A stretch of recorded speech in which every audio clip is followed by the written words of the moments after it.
Para este mes de la otoneurología voy a presentar este artículo. Bueno, hoy día vamos a hablar sobre el AT-Test. Soy el doctor Gabriel Rondón González, residente tercer año de otorrinolaringología del Hospital Italiano de Buenos Aires. Y la idea es hablar sobre este artículo, A New Diagnostic Approach to the Adult Patient with Dizziness. Es un artículo del Journal of Emergency Medicine de 2018, escrito por el equipo de Jonathan Edlow, Kirsten Gurley y David E. Newman-Tucker. Como introducción, el artículo nos refiere que el 3.5% de las consultas que se dan a la guardia en general son por el síntoma de mareos. Y cuando se presenta un paciente con este síntoma, el objetivo es, con la menor cantidad de recursos posible, lograr identificar la mayoría de pacientes que van a tener un cuadro fácilmente tratable o autolimitado, y poder identificar a la minoría de pacientes que van a tener un cuadro con riesgo de vida o cerebral. Cuando un paciente se presenta con mareos, por lo general se vio que es más proclive que se le hagan más testeos, más estudios de imágenes, tenga una estadía en la guardia más larga y tenga una mayor probabilidad de ser admitido o ser ingresado en el hospital o internado. Además de causar más ansiedad, tener mayor riesgo de caídas, y en estos casos que no se identifiquen totalmente todos los strokes que podrían haber sido prevenibles, llevando a un gasto en salud de aproximadamente $10 billones anualmente. Esto se puede ver a que existe actualmente, o sea, se utiliza por lo general en las guardias, un paradigma de diagnóstico del mareo que está basado en el carácter o tipo de mareo. Esto quiere decir en indagar si el síntoma mareo se refiere a vértigo, se refiere a inestabilidad o a qué se refiere. Cuando en realidad deberíamos basarnos en un esquema de diagnóstico basado en la duración, los desencadenantes, la evaluación, los síntomas asociados y el contexto en el que sucede el vértigo, como para poder lograr un diagnóstico de las patologías vestibulares periféricas más fácilmente, evitando la necesidad de consultas especializadas, de imágenes costosas y de hospitalización, y diagnosticando a aquellos pacientes que tienen un cuadro sugestivo de stroke para poder hacer un tratamiento preventivo con trombolisis o una cirugía precoz. Entonces el objetivo de este paper es presentar un nuevo algoritmo diagnóstico para la aproximación al paciente con mareo agudo. Los diagnósticos diferenciales, por ejemplo en este trabajo de Newman-Tucker de 2005, estudiaron a 9.472 pacientes que se presentaron a la guardia con el síntoma mareo entre el periodo de 1993 y 2005. Y vieron que de esos 9.472 pacientes, el 49.6% de todos estos pacientes, o sea, la mitad, la causa del mareo era por alguna causa de medicina general. Esto quiere decir, por ejemplo, causas por intoxicación, por enfermedades metabólicas y ese tipo de cosas. El 33%, o sea, un tercio, fueron por causa otovestibular, solamente un 11% por causa neurológica, y dentro de estas causas incluían el stroke, y un 6% por otras causas. De esos 9.472 pacientes, el 15% tenía un diagnóstico que se consideraba como peligroso, o sea que podía poner en riesgo la vida. Y se vio que las posibilidades de tener un diagnóstico peligroso aumentaban con la edad, siendo del 21% en mayores de 50 años y tan solo del 10%, un poquito menos del 10%, en menores de 50 años. Entonces, tener más de 50 años tenía el doble de riesgo de presentar un diagnóstico peligroso cuando el paciente consultaba por mareos. Y dentro de estos diagnósticos peligrosos, principalmente estaban los trastornos electrolíticos, la enfermedad cerebrovascular como el stroke, arritmias cardíacas que pudieran poner en riesgo la vida, el síndrome coronario agudo, anemia y otros. Entonces, en este trabajo que buscó los predictores que podían indicar patología neurológica cuando el paciente se presentaba con mareos a la guardia, fue un estudio prospectivo en el que estudiaron a 413 pacientes que se presentaron con mareos por guardia, y vieron que de todos esos pacientes solamente 23, o sea un 6%, presentó como diagnóstico una patología del sistema nervioso central. En este otro estudio que tuvieron más o menos el mismo diseño, vieron a 907 pacientes que se presentaron a la guardia con síntomas como mareo, vértigo o inestabilidad. Y lo que concluyeron es que 1 de cada 5 pacientes que se presentó con estos síntomas a la guardia iba a ser posteriormente internado en ese episodio de guardia, y el 68% de todos esos pacientes internados iba a ser internado en la unidad coronaria. Pero después de la internación y de más estudios, vieron que muchos de esos pacientes tenían condiciones benignas: 32% patología vestibular, 13% hipotensión ortostática, 4% migraña. En un 22% de los casos no llegaron al diagnóstico, y solamente en 5% de los pacientes, o sea, en 49 pacientes, tuvieron un diagnóstico neurológico serio, de los cuales 37 fue un ACV. Entonces estamos viendo que se internaron a muchísimos pacientes, de los cuales muy pocos realmente tenían una causa seria que ameritaba una internación.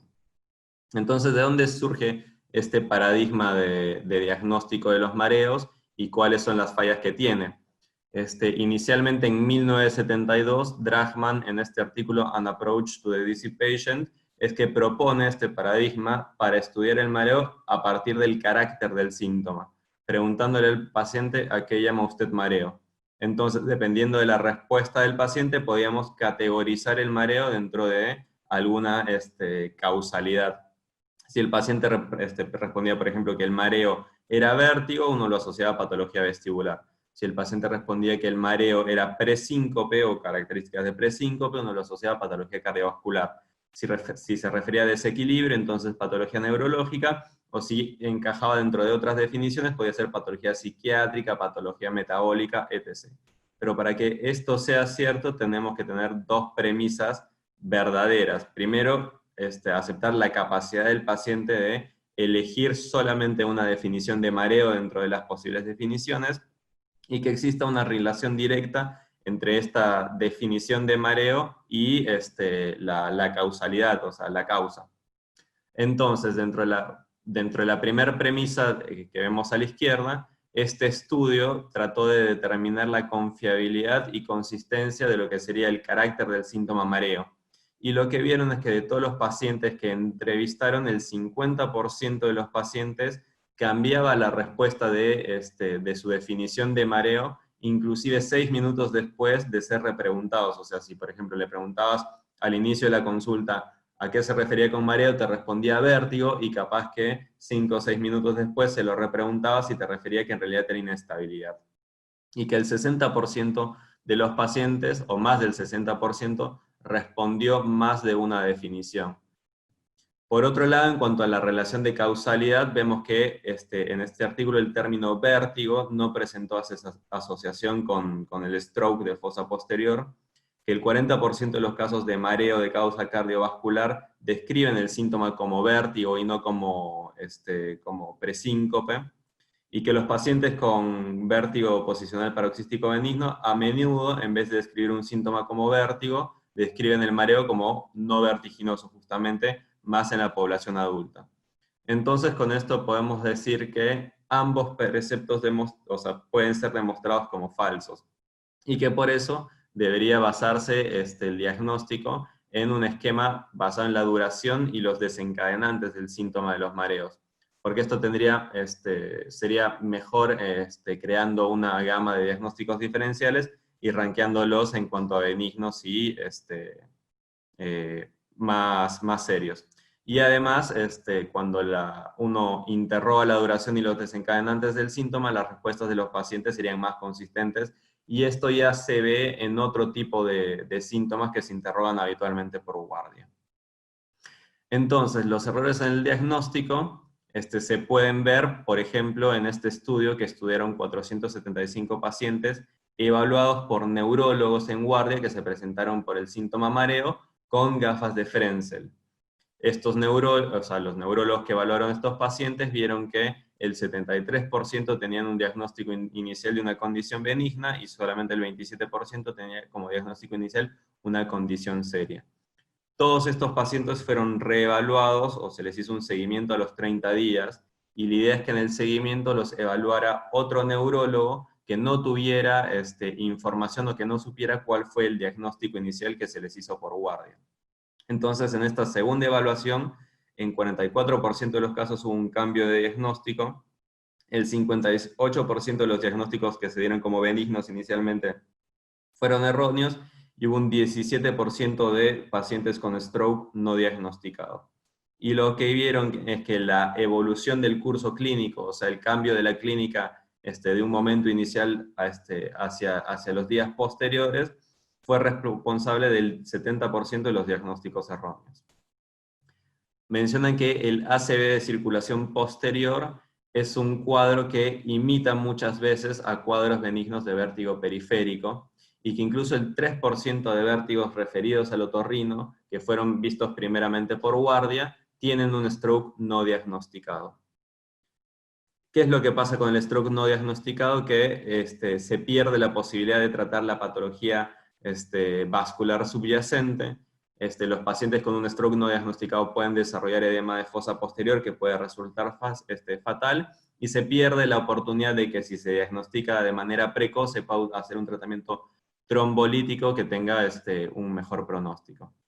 Se vio que el 0.18 y hasta el 0.7 de pacientes con vértigos periféricos benignos vuelven dentro de 30 días con patología cerebrovascular. Esto quiere decir que este porcentaje de pacientes que fueron diagnosticados inicialmente por guardia con un vértigo periférico benigno, después de 30 días presentan otro evento isquémico más significativo y son vueltos a ver por guardia.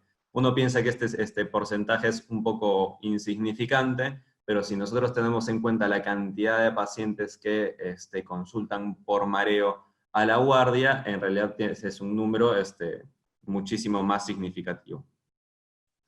Otro de los preceptos que causa errores en el diagnóstico es la falta de conocimiento sobre el nistagmo y la valoración del nistagmo en los pacientes, y que causaría malos diagnósticos. En este artículo evalúan 1091 pacientes evaluados por mareos en guardia, y de los cuales el 80%, o sea, 887, se los evaluó por la presencia o ausencia de nistagmo usando plantillas, o sea, usando cuestionarios previos que ya tenían todos las cosas que había que buscar en el examen físico. Entonces, vieron que el nistagmo estaba presente en 185 pacientes, o sea, el 21%, y después, en exámenes previos, en controles posteriores, vieron que la información sobre el nistagmo que se presentaba en estas plantillas evaluadas por médicos de la guardia fue útil solamente en 10 de los pacientes diagnosticados con nistagmos, en un 5.4%. Y que en el 81% de los pacientes que el nistagmo estaba presente, como fue descrito inicialmente con estas plantillas, había conflicto con el diagnóstico final de nistagmo, poniendo de manifiesto que muchas veces cuando se evalúa nistagmo por guardia, no se evalúa de la manera correcta. Entonces, ¿cuáles son las causas de errores en el diagnóstico? La dependencia en el paradigma basado en el carácter del síntoma, que esté en desuso un abordaje basado en la duración y los desencadenantes del síntoma de mareo, la falta de familiaridad con los hallazgos del examen físico, principalmente con el nistagmo, la importancia centrada en factores de riesgo tradicionales, como son, por ejemplo, los factores de riesgo cardiovascular, dejando de lado a veces que algunos pacientes jóvenes también pueden tener stroke. Y bueno, la dependencia en estudios como la tomografía computada, que en muchos casos no son fiables para diagnosticar a los pacientes con patología de riesgo en el momento agudo. Lo que sugiere este artículo es un nuevo paradigma del diagnóstico del mareo basado en el AT-test, que vendría a ser por las siglas AD Associated Symptoms, o sea, síntomas asociados, la T de Timing, que es la duración de los episodios, la T de Triggers, que son los desencadenantes de los episodios, ES por Examination Signs, que sería el examen físico, y la T, que sería Additional Testing o Testing, como estudios adicionales. Este es el esquema de estudio que proponen ellos, o el algoritmo diagnóstico que proponen en este trabajo, que inicia con un examen físico y una historia. O sea, lo primero que uno tiene que hacer es ver que haya un examen físico o una historia que sea sugestiva de una causa médica de mareo. Si esto fuera posible, o sea, si esto estuviera presente, uno tiene que hacer un último testeo como para diagnosticar patología neurológica o vestibular, viendo si hay un nistagmo que sea preocupante, si hay algún foco neurológico, por ejemplo, o si hay algún tipo de ataxia. Si ninguna de estas cosas estuviera presente, uno puede continuar viendo este diagnóstico de medicina general, por así decirlo. En cambio, si alguna de estas cosas estuviera presente, entonces uno ya pasa a el otro brazo del algoritmo, que es estudiar la duración y los desencadenantes de los mareos. Entonces, si uno ve que el mareo es continuo y está presente y es persistente al momento de la evaluación, uno puede irse a la rama de síndromes vestibulares agudos. En cambio, si no está presente y no es continuo el vértigo, uno le pregunta cuáles son los desencadenantes. Si el vértigo o el mareo tiene desencadenantes, uno va por síndromes vestibulares esporádicos desencadenables, y si no tiene desencadenantes, uno va por síndromes vestibulares esporádicos espontáneos. Como para ir distinguiendo estos tres grupos distintos de vértigo, de mareo, tenemos entonces primero el síndrome vestibular agudo, que estaría definido como un mareo agudo y continuo de días de duración asociado a náuseas, vómitos, que presenta nistagmo y que tiene intolerancia al movimiento e inestabilidad. Dentro de los síndromes vestibulares agudos, los diagnósticos o posibles diagnósticos diferenciales van a ser como patología benigna, la neuronitis vestibular y el síndrome cócleo-vestibular, y como diagnósticos serios, el stroke de fosa posterior. Después tenemos lo que serían los síndromes vestibulares episódicos espontáneos, que estarían definidos como mareos episódicos que ocurren de forma espontánea, o sea, sin ningún tipo de desencadenante identificable, y que pueden durar de minutos a horas. Dentro de los diagnósticos posibles tenemos como patología benigna la migraña vestibular y la enfermedad de Meniere, y como patología seria, los accidentes isquémicos transitorios. Y por último, tenemos los síndromes vestibulares episódicos desencadenados o que tienen un desencadenante, que estarían definidos como mareos episódicos que ocurren tras un desencadenante específico y que tiene que presentarse de forma obligatoria en todos los episodios y que tiene que durar al menos, menos de un minuto. Dentro de los diagnósticos están el vértigo posicional paroxístico benigno, el vértigo posicional paroxístico central y la hipotensión ortostática.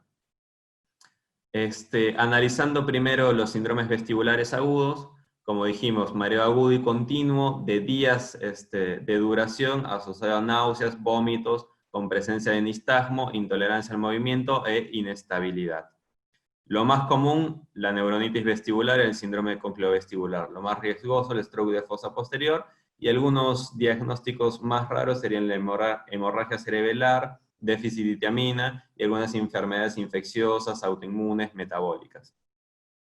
Entonces, en estos casos, lo más importante es diferenciar lo que serían desencadenantes de exacerbantes, porque si tienen desencadenantes, entonces probablemente ya no sean síndromes vestibulares agudos.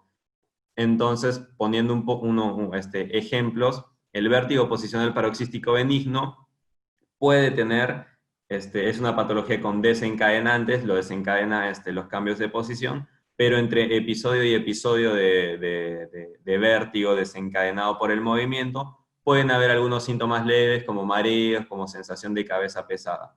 Entonces, se puede confundir muchas veces que esos síntomas leves sean un cuadro basal de vértigo y que los cambios de posición sean exacerbantes de ese vértigo basal, cuando en realidad es al revés.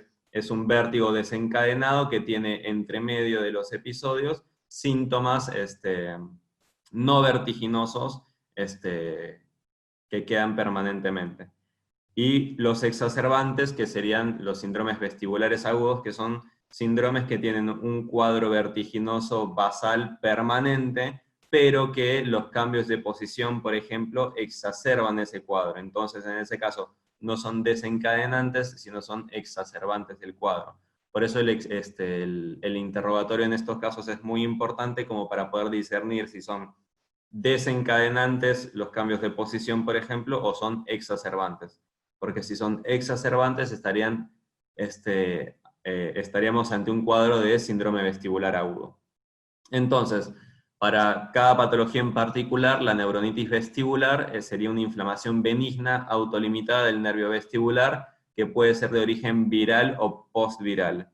Cuando la neuritis vestibular se asocia a hipoacusia, estamos ante un síndrome cócleo-vestibular, porque ya no está solamente afectado el nervio vestibular, sino también el nervio coclear. Y cuando se asocia a esto una parálisis facial y vesículas en el dermatoma facial, estamos ante un síndrome de Ramsay-Hunt, que son todos dentro del grupo de las neuronitis vestibulares. En todos estos casos, la resonancia magnética nuclear va a ser normal. En cambio, el stroke de fosa posterior es un cuadro que puede imitar fácilmente una neuronitis vestibular y los síndromes similares que mencionamos. Va a tener una prevalencia del 3 al 5% dentro de todos estos pacientes que se presentan a la guardia con mareo, pero la prevalencia llega a ser hasta del 25% en los pacientes que tienen síndromes vestibulares agudos. En los casos de stroke de fosa posterior, la sensibilidad de la TC es realmente muy baja, solamente entre el 7 y el 16% en las primeras 24 horas. Y hasta la resonancia magnética con difusión puede ser negativa hasta en el 20% de los casos en las primeras 24 y 48 horas.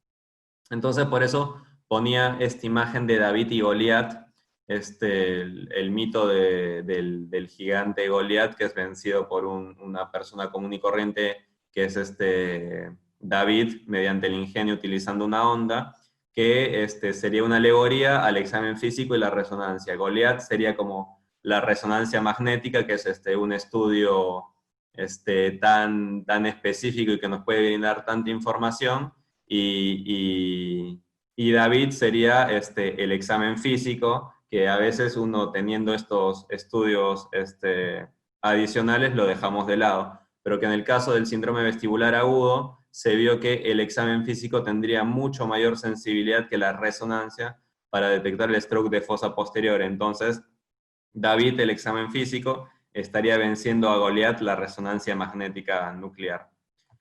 El examen físico lo comprendemos como el HINTS asociado a un examen neurológico dirigido, asociado a un examen de la marcha. Entonces, los autores de este trabajo sugieren este orden como para hacer el examen físico. Primero, el test de la mirada. En segundo lugar, el cover test alternado. En tercer lugar, el test de impulso cefálico. Recordemos que estos tres serían los componentes del HINTS. En cuarto lugar, un examen neurológico dirigido. Y en último lugar, el test de la marcha. Entonces, ¿por qué primero el test de la mirada? Porque el nistagmo es parte de la definición del síndrome vestibular agudo. Entonces, lo lógico sería primero identificar el nistagmo. Y aparte porque la identificación del nistagmo es fundamental para la interpretación del resto del HINTS, o sea, del paso 2 y 3 del examen físico. Y por definición, una ausencia de nistagmo casi que nos descartaría un síndrome vestibular agudo. Entonces, para recordar un poco el nistagmo, puede ser horizontal, puede ser vertical o puede ser rotatorio. ¿Cómo medimos el nistagmo? No por la fase lenta del nistagmo, sino por la fase rápida, que es la más fácilmente identificable. Entonces, ¿en qué consiste el test de la mirada? Primero vamos a tratar de identificar el nistagmo con la mirada en reposo, o sea, con el paciente mirando. Lo que se diría es tratar de que el paciente mire a la nada. Si tenemos gafas de Frenzel, las gafas de Frenzel van a causar que el paciente no puede enfocar un punto fijo, haciendo más evidente el nistagmo. Si no hay gafas de Frenzel, lo que decían en el artículo es que podemos acercar una hoja en blanco a la cara del paciente y pedirle al paciente que trate de mirar esa hoja en blanco. Como es una hoja en blanco justamente, no va a poder enfocar un punto fijo, y eso nos va a ayudar a hacer más evidente el nistagmo. Después de eso, uno trata de hacer maniobras evocadoras del nistagmo. Esto quiere decir hacer que el paciente vaya mirando hacia los extremos, extremo izquierdo, extremo derecho, y ver si eso causa variaciones en el nistagmo inicial.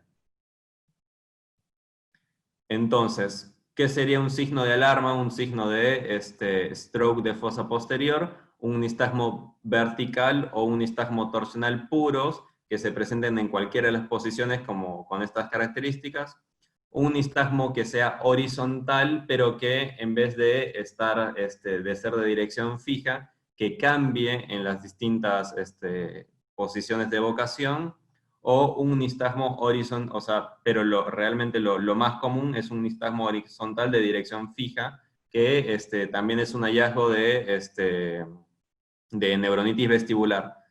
Entonces, por eso es que necesitamos el cover test.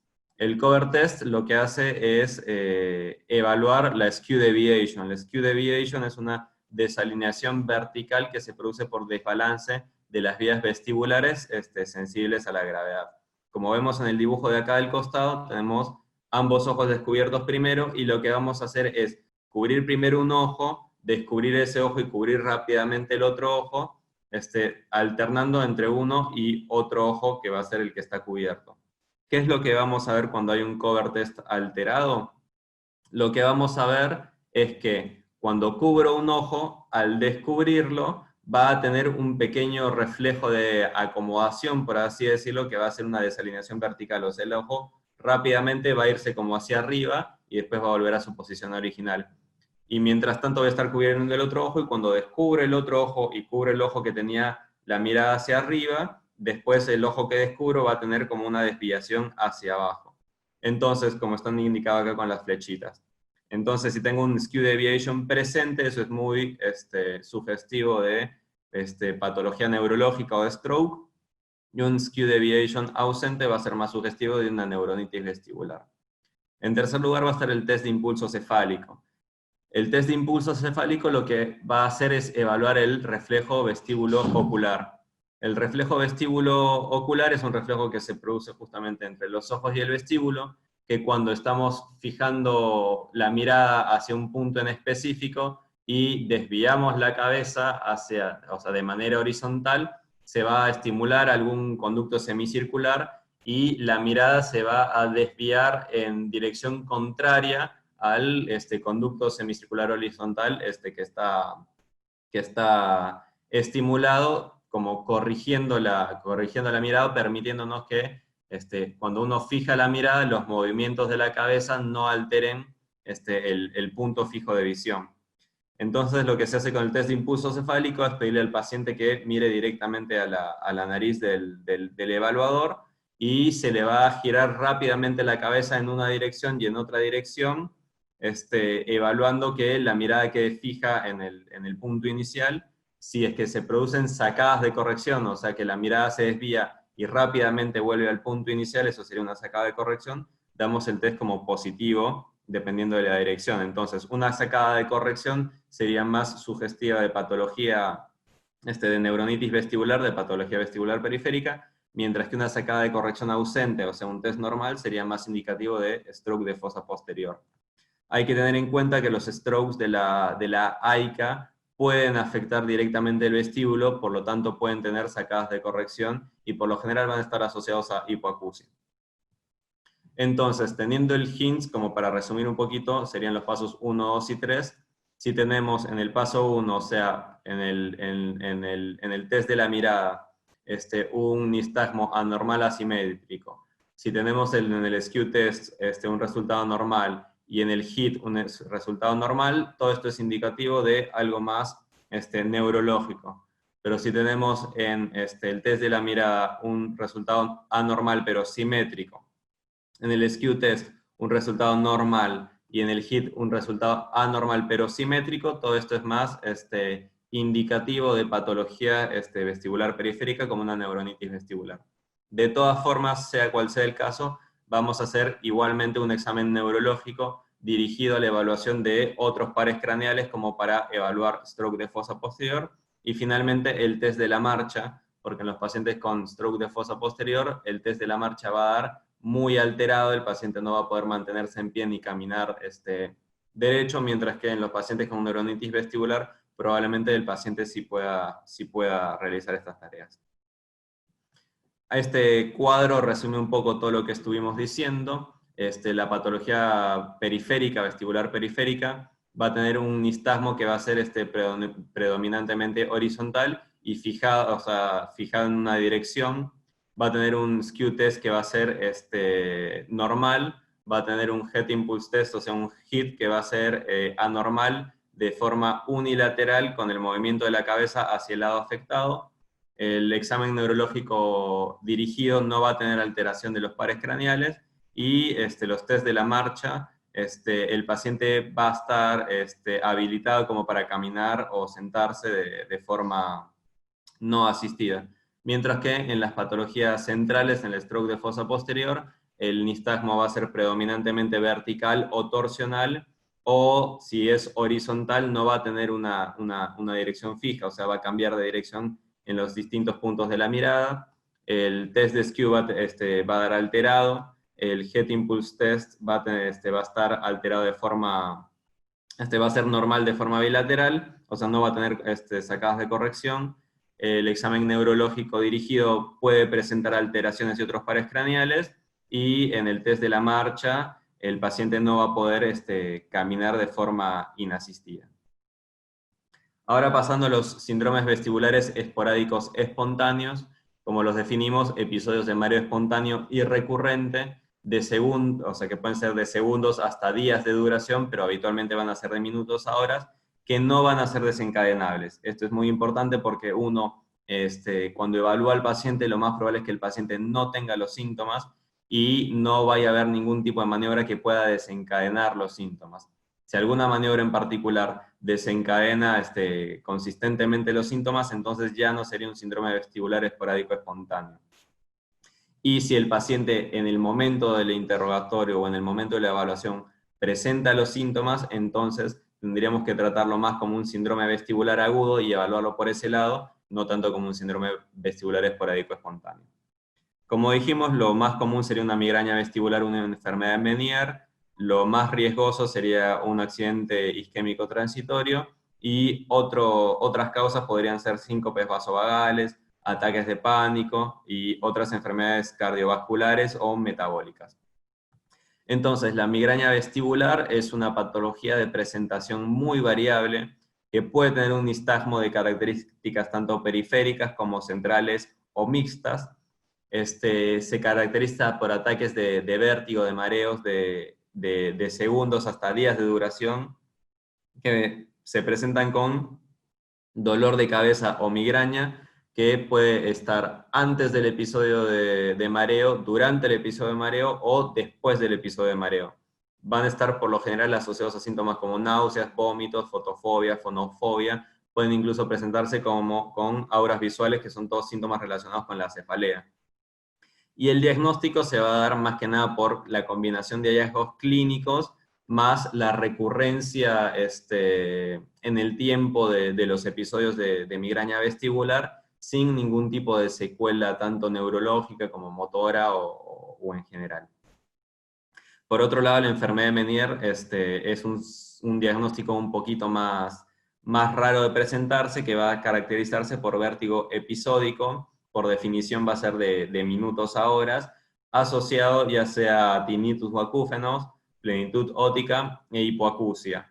Solamente 1 en cada 4 pacientes se va a presentar con todos los síntomas al momento de la evaluación. Y el accidente isquémico transitorio se va a caracterizar por ataques aislados de mareo espontáneo, que se vio que por más que antes se creía que no era común el mareo, los ataques de mareo espontáneo serían realmente el síntoma más común. En este estudio valoran a 86 pacientes con síndrome vestibular agudo transitorio, lo pongo entre comillas porque transitorio lo definían como menos de 24 horas sin un desencadenante. Entonces, lo que ellos en ese momento llamaban síndrome vestibular agudo transitorio, en realidad sería un cuadro de síndrome vestibular esporádico espontáneo. Entonces podríamos decir que en este estudio valoraron 86 pacientes con síndromes vestibulares esporádicos espontáneos. Sus resultados fueron que 23 de estos 86 pacientes, o sea un 27%, tuvo este diagnóstico ya sea de stroke o de accidente isquémico transitorio. 23 de los pacientes evaluados que se presentaron al momento de la consulta con síntomas, fueron evaluados con el HINS, que tuvo una sensibilidad del 100% y una especificidad del 75% para el diagnóstico de stroke. Vieron que la presencia de foco neurológico o dolor de cabeza o tortícolis estuvieron fuertemente asociados con el diagnóstico de stroke o accidente isquémico transitorio, y que hasta en el 58% de los pacientes en los que se pidió un estudio, la sensibilidad fue baja con la resonancia magnética, poniendo de manifiesto que realmente los pacientes que se presentan con síndromes vestibulares esporádicos espontáneos tienen una alta chance de tener un AIT, y que el mareo es realmente un síntoma común y que solamente con el examen físico podríamos llegar a el diagnóstico de este cuadro. Se vio que 9 de cada 10 pacientes con AIT va a consultar por mareos y no va a llegar al diagnóstico de accidente isquémico transitorio, que el mareo va a estar presente en 20% de estos pacientes sin ningún otro síntoma neurológico. Y esto es importante porque el 5% de los pacientes con AIT van a tener un episodio de stroke en las 48 horas siguientes, y el tratamiento oportuno reduce el riesgo de stroke en un 80% de los casos. Entonces es muy importante estar pendiente en los casos de síndromes vestibulares esporádicos espontáneos de la identificación del accidente isquémico transitorio. Y por último, los síndromes vestibulares esporádicos desencadenados van a ser aquellos caracterizados por episodios de mareo breves, que duran de segundos a minutos, que tienen la presencia obligatoria de un desencadenante que va a ser siempre reproducible. O sea, ese mismo desencadenante tiene que estar en todos los episodios. Lo más común va a ser el vértigo posicional paroxístico benigno, o la hipotensión ortostática, y lo más riesgoso va a ser el vértigo posicional paroxístico central, o también la hipotensión ortostática, dependiendo de las causas que la precedan. Como sabemos, el vértigo posicional paroxístico benigno es un vértigo de menos de un minuto de duración, que es recurrente y que está desencadenado por los cambios posicionales. Y está debido a la presencia de otolitos o otoconias libres en uno o más de los canales semicirculares del vestíbulo. Y las maniobras como para diagnosticarlo son las maniobras de Dix-Hallpike y de McClure, que después, con maniobras terapéuticas como la de Epley, se van a reacomodar. Lo que decían en el trabajo es que es muy importante hacer la maniobra de Dix-Hallpike primero. Una vez que se hace la maniobra de Dix-Hallpike y se excluye el diagnóstico de un canal posterior, se pasa a la maniobra de McClure y se trata de diagnosticar un canal horizontal. Entonces, ¿cuáles van a ser los signos que van a ser indicativos de que un vértigo posicional paroxístico no es benigno sino es central? Van a ser la presencia de síntomas como dolor de cabeza, diplopía, o la presencia de alteración de otros pares craneales. Sí, características atípicas del nistagmo como un downbeat, un nistagmo que aparece de forma espontánea y no tras un breve periodo de latencia, que dura más de 90 segundos, o que no tiene esta característica de creyendo, que es característica del vértigo posicional paroxístico benigno. O un nistagmo que no se correlaciona con los síntomas. O sea, es un nistagmo que es anormalmente fuerte para ausencia de mareo, por ejemplo. O la ausencia de respuesta terapéutica a las maniobras posicionales también tendrían que hacernos sospechar de una causa más central del vértigo posicional paroxístico. Y por último, la hipotensión ortostática. Tenemos que saber que está presente en el 24% de los episodios sincopales agudos, que se caracteriza por una sensación de desvanecimiento al levantarse, que ese sería el síntoma más común, pero que el vértigo también es un síntoma común, y que se puede definir como una disminución de 20 milímetros de mercurio en la tensión arterial sistólica, o 10 milímetros de mercurio en la tensión arterial diastólica, que se produce entre las mediciones entre el momento en el que el paciente está sentado o echado hasta 3 minutos después de que el paciente se levanta. Las causas peligrosas que hay que identificar de hipotensión ortostática serán entonces infartos de miocardio, sepsis, insuficiencia suprarrenal o cetoacidosis diabética. Entonces, como conclusiones, les vuelvo a poner acá el algoritmo en la derecha, y como conclusiones, los síntomas de mareo, vértigo, inestabilidad son síntomas muy comunes que pueden obedecer a múltiples causas, como estuvimos viendo, que cuando los pacientes consultan por estos síntomas en una guardia, por lo general los médicos que los evalúan, o sea, tienen errores conceptuales, tienden a sobreutilizar los recursos y eventualmente hacer diagnósticos erróneos, que hay que utilizar un nuevo paradigma basado en la duración y los desencadenantes de los síntomas, ya que este paradigma estaría más en consecuencia con la evidencia científica. Y por último, que la anamnesis y el examen físico serían más sensibles que los estudios de imágenes para detectar patologías serias o diferenciar patologías serias de patologías benignas en los casos de pacientes que se presentan a la guardia con mareos.